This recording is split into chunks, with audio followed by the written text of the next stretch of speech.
Now let's review the resiliency model.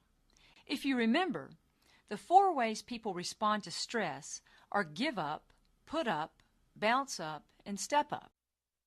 Of these 4, which ones are linked to emotion-focused coping strategies? When we're using emotion-focused coping over the long haul, we're in give up or put up. When we use problem-focused coping, we're in bounce up and step up, and that's what we're going for. Now, before we stop, I want to briefly tell you about a famous physics professor named Ilya Prigogine. He was a professor at the University of Texas and just recently passed away. While at Texas, Dr. Prigogine won a Nobel Prize for his work describing how natural systems transform and become more complex systems over time. Dr. Prigogine's work in physics applies beautifully to our work in resilience. The way I understand his theory the best is to think about exercise.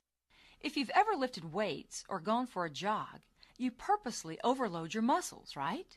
Your muscles become vulnerable, maybe even shake, but you overload them because you're wanting the opportunity to grow physically. Psychological growth is no different. Some stress is good. Now, you don't purposely stress yourself out, just like you don't purposely lift so much weight that you overtrain and get injured. At the same time, if you don't stress your muscles some, they will atrophy. So both overtraining or too much stress and undertraining or too little stress is not helpful. You purposely stress your muscles and then you relax and recover. In fact, it's the relaxation and recovery that's most important, because that's when muscle growth actually occurs. So we want to begin to look at psychological growth just like lifting weights or exercising. When life throws us a curveball, we can begin to think, okay, I'm lifting weights now. Psychologically, my system is simply overloaded and I'm vulnerable. But I have a tremendous opportunity to grow if I can just stay engaged and then relax and recover. In other words, we begin to train psychologically using the same principles we use to train physically.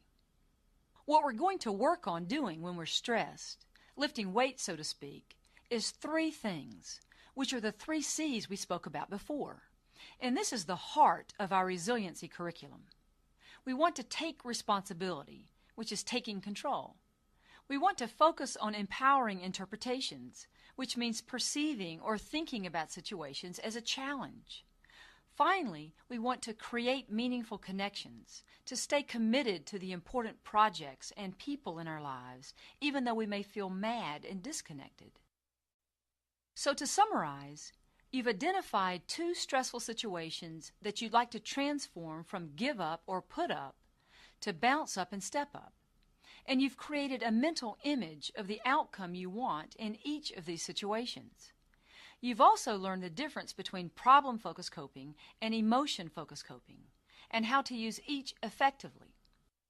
Finally, you now realize that the same principles that apply to physical growth also apply to psychological growth.